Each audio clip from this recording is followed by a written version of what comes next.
Hello there. My name is Willa. I am from London. Do you know where that is? Let me show you. It's all the way across the Atlantic Ocean in the country of England.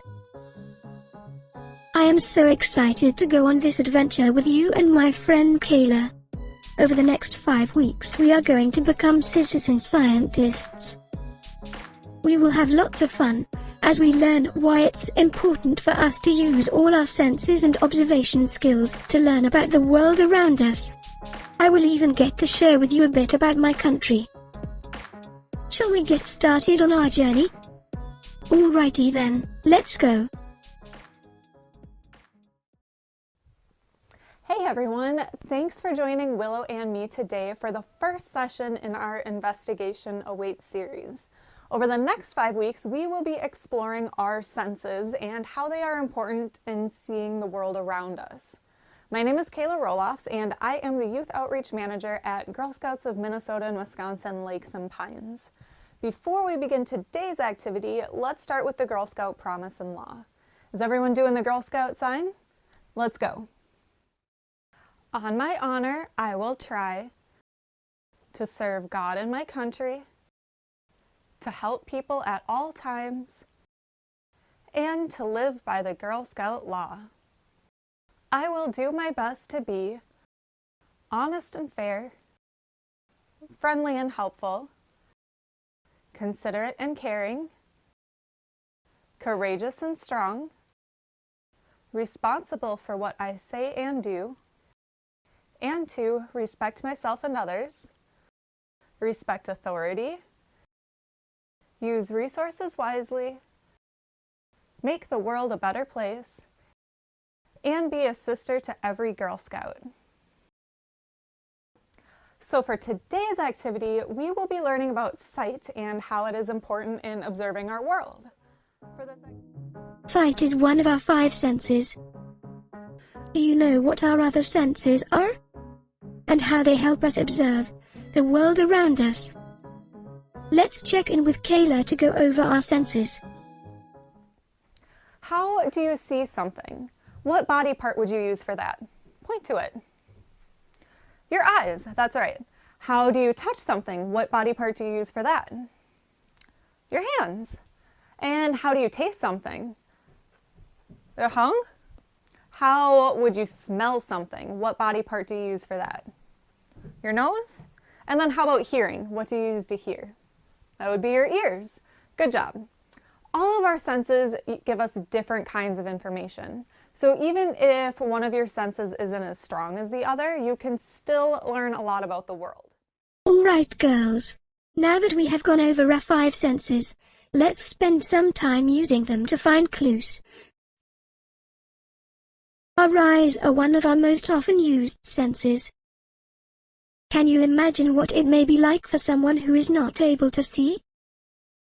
Instead of seeing where we are, let us use our other senses to try and figure it out.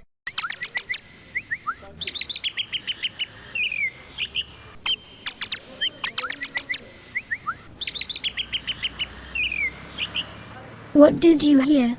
Do you think you know where we are without using your eyes? If you thought we were outside, you're right. Did you hear the birds chirping, or the cars passing by, or even the wind? This is the park in front of Buckingham Palace where the members of the Queen's family live. Think of some of our other senses. What do you think the flowers would smell like? Can you imagine how the grass would feel on your feet or the wind in your hair? Like pieces of a puzzle, all of our senses help us get a complete picture of the world.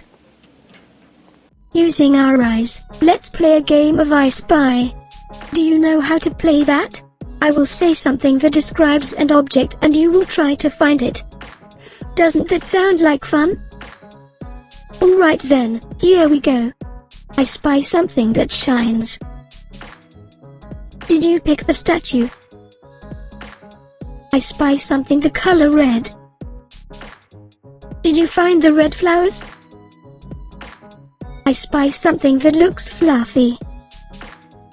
That's right, it's the clouds. It is a lovely day to be outside. I I hope it is where you are too. For this activity, you will need 2 sheets of paper. You can use markers, crayons, colored pencils, whatever you like to draw with. You're going to need something to draw. It can be whatever you like. I prefer something a little bit easier, but you do whatever you want. And then you're going to need a blindfold. You can use a scarf, a bandana, whatever you have around that will cover your eyes. So let's take the object that we chose to draw and put it in front of you. What shapes and colors stand out to you? Try to add as much detail as you can. All right, Brownies, so here's just a quick example of what your project might look like. I chose to draw a picture of this little balloon animal dog figure, and with my eyes open, I tried to add a little bit of shading in there, maybe some highlights, just as much detail as I was able to.